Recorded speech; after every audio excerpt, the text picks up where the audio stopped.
Okay, in today's video, we're going to talk about guide tones, which sound like this.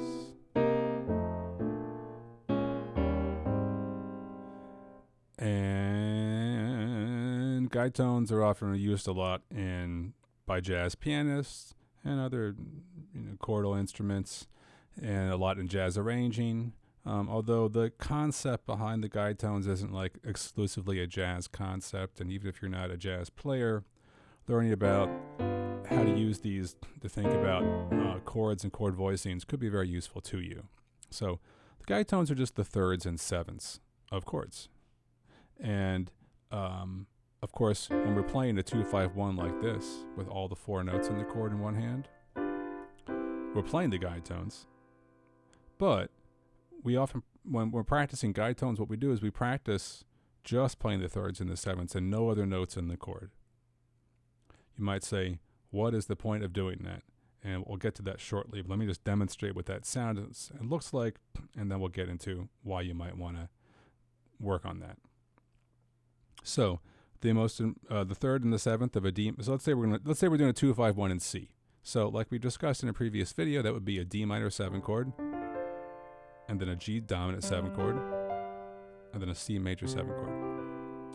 So we're going to do that, but only play the thirds and the sevenths of each chord. So for the D chord, that would be F and C. For the G chord, that would be B and F. And for the C major 7 chord, that would be E and B. Now, if we just played this,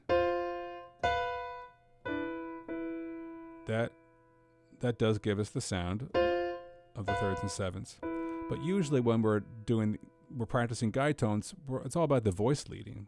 We're trying to bring out the voice leading and hear the qualities of these thirds and sevenths as they move through, as they lead from one chord to the next. So the voice leading is going to be one in which the third of the first chord turns into the seventh of the next chord, and the seventh of the first chord turns into the third of the next chord. So the thirds and sevenths are trading places as we go through the 2-5-1. And that's going to be, so here we are again in D, and there's the third, and there's the seventh. When we go to G, that seventh becomes the third of G. And this note that was the third of D, that's now the seventh of G. See that? Now when we go to C, the same process happens. The seventh of G, which is F, becomes the third of C. And this note here, this B that was the third of G, is now the seventh of C.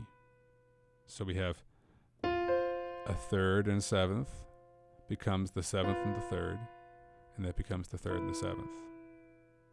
Now, if hearing that does not sound like a 2-5-1 to you, let's add the root down here in the left hand to hear the full harmony a little better. You notice right away that without playing the fifths in the right hand at all, we really can hear the 2-5-1 really clearly. And that's because these thirds and sevenths are really what determine the qualities of these chords for the most part. It's a little different in a minor key when we have that half diminished chord. We really want to hear that fifth in order to hear the D half diminished harmony. But at least in the major key, we can hear almost everything we need to know what's going on harmonically with just the thirds and the sevenths.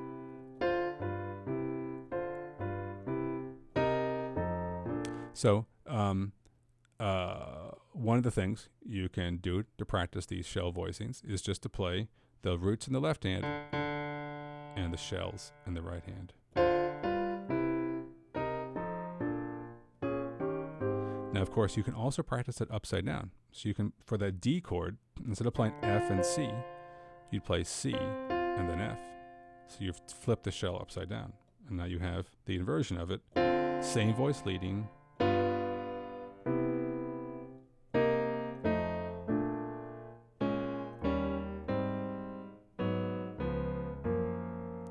Now, why do we do why do we do this abstraction? You might think, oh, it's going to be easier. I have less notes to think about. But honestly, it's often trickier for people because they're used to, the muscle memory of doing this inversion. And this is making them focus more on just the thirds and sevenths. It's a little trickier. So why bother doing this?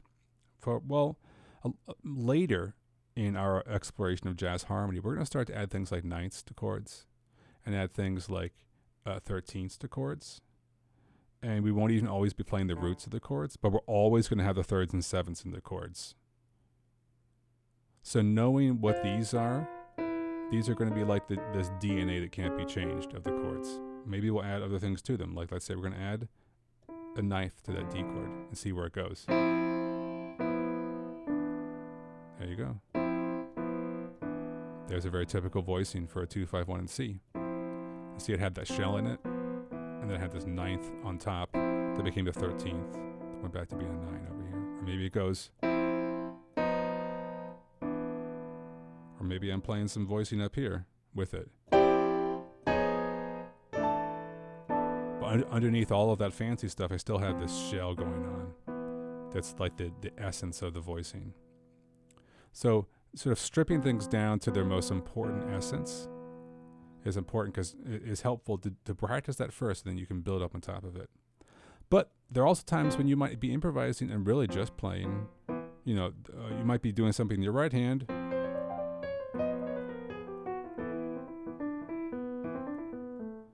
and just playing the shell down here, and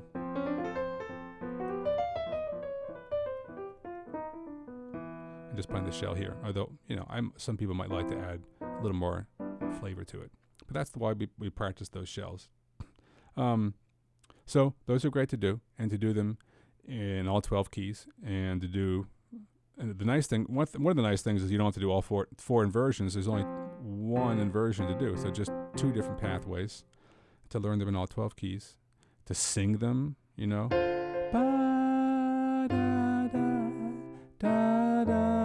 that kind of stuff, and all the other ways we discussed in the 2-5-1 video to try to internalize those shells so they can be like your foundation for fancier chord voicings.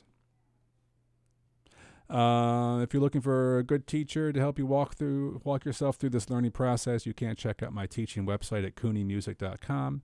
You can contact me if you're looking to do in-person or online lessons. I do like to help guide people through this learning process and explore the exciting world of harmony at the piano and all the things the piano can teach you about harmony.